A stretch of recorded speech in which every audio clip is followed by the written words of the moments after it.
One American town looks like any other when you see it from an airplane window. Trees line the quiet residential streets, and there's usually a highway running through to an industrial area where many town people work. But in every town, you'll find houses like this, run down, neglected. Trash and litter disfigure the house and yard. An eyesore, yes, and as you'll see, much more. A house that's neglected is the house that may be doomed in the atomic age. What would happen to such a town if it were on the outer fringe of an attack directed at a nearby city? We can answer that question, in part at least, even though it hasn't happened yet. A series of civil defense tests were made to discover the effects of atomic heat on American homes. I am going to show you how protective measures can help guard your home against the heat effects of an atomic explosion. This is the Nevada Proving Ground, where tests were made on miniature houses in various stages of upkeep, inside and out. These tests were also made on common fire hazards like dead grass, old leaves, discarded newspapers, and fence structures. Here are 5 fences placed far enough from the explosion that they could survive the blast. The fences in the middle are built of decayed wood. Dry grass and litter simulate conditions you've seen in too many alleys and backyards in slum areas. The trash, litter, and dead grass are perfect kindling for the unprotected and unpainted wood of the fence itself. The moments tick away as we await the bomb and the fireball.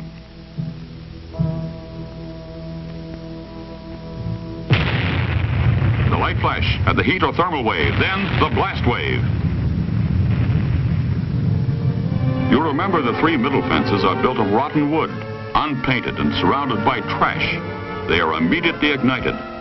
The 2 outer fences, without litter, are slower to ignite. Decayed, combustible wood surfaces like these fences are readily ignited by heat flash. Likewise, some types of interiors are easily ignited. This will be demonstrated in the next test.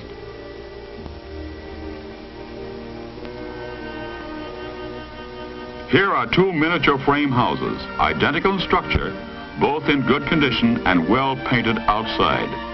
Sturdily mounted cameras in front of the houses are to record the effect of heat flash. Large windows purposely expose the interiors to the flash. In the house on the right, all the earmarks of untidy housekeeping. Newspapers and magazines lying about, and cluttered tables. Now the house on the left, identical to the other, but spick and span. Trash has been thrown away. Tabletops are tidy. 2 homes, one a fire trap, even under ordinary conditions. The other cleaned up and fresh with better, safer housekeeping. Both ready for the test bomb. The light flash and the heat wave, then the blast tears away part of each roof. Let's see it again in stop motion. First, the light flash and the thermal or heat wave that only chars the painted outer surface of both houses.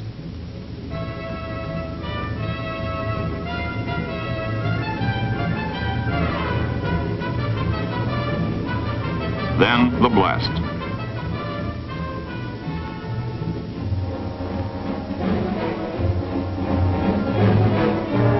The cluttered room of the house on the right bursts into flame. In a few moments, the interior is completely ablaze. The fire that started inside spreads rapidly to the house itself, although the house on the left still shows no exterior flames. Now the house on the right burns as fiercely as if it had been deliberately fired with kindling.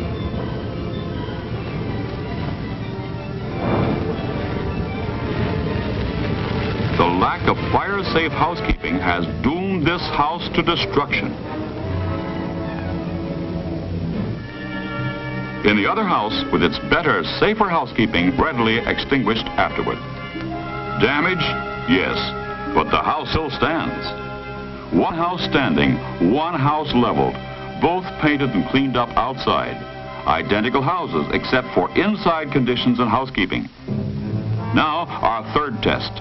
3 identical miniature frame houses, each with varying exterior conditions, all the same distance from the point of the explosion. The house on the right, an eyesore. But you've seen these same conditions in your own hometown. Old, unpainted wood. And look at the paper, leaves, and trash in the yard. In a moment, you'll see the results of atomic heat flash on this house. The house on the left, typical of many homes across the nation. Heavily weathered, dry wood in run-down condition.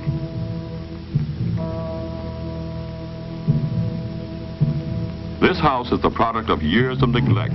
It has not been painted regularly. It's dry and rotten. A tinderbox ready to turn into a blazing torch. The house in the middle, in good condition, with a clean, unlittered yard. The exterior has been painted with ordinary, good quality house paint. Light painted surfaces reflect heat, and the paint also protects the wood from weathering and moisture damage. Let's watch the test now and see what happens under atomic heat.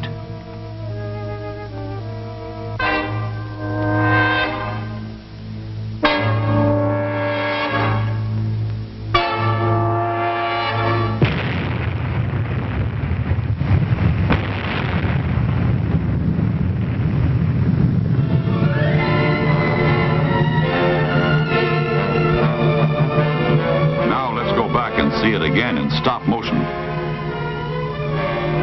The light flash, the heat wave, and clouds of dust.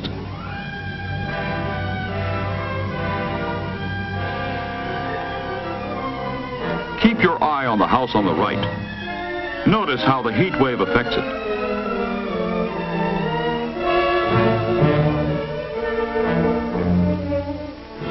There's the fire starting in the trash surrounding the house. Now it spreads to the house itself.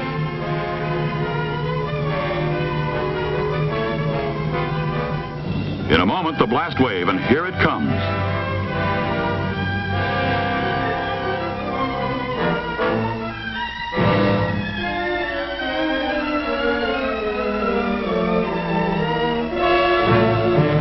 The house on the right is the first to ignite. The trash serves as kindling for the dry, weathered wood.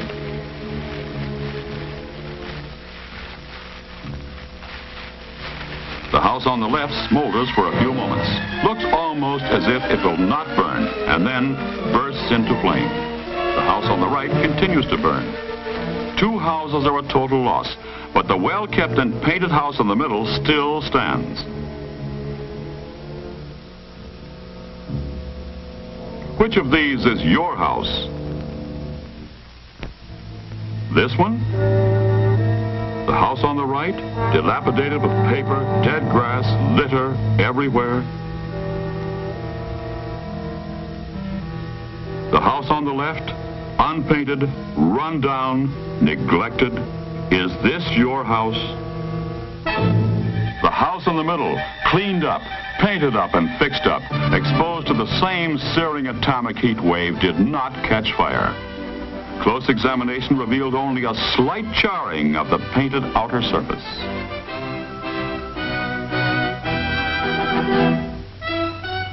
Yes, the White House in the middle survived an atomic heat flash. These civil defense tests have proven how important upkeep is to our houses and towns. Now it's up to us, the people, to take decisive action. All right, you say, what can I do about it? What can my community do? All over America, towns and cities are organizing local cleanup, paint up, fix up campaigns. Boy and Girl Scouts and school children of all ages are told how they can help by organizing teams to clean up alleys and backyards. See that you help by removing all of the litter, junk, old newspapers, and trash. They collect and pile up. Your community needs this help. Do those long-delayed repair jobs now. Trim your shrubbery and trees, weed and plant flowers. keep your block cleaned up. Beauty, cleanliness, health, and safety are the 4 basic doctrines that protect our homes, our cities. You've seen the tests. You know the story. Join up with your friends and neighbors for a better, safer community. It's also good civil defense, which is everyone's responsibility. The dingy house on the left, the dirty and littered house on the right, or the clean white house in the middle. It is your choice. The reward may be survival.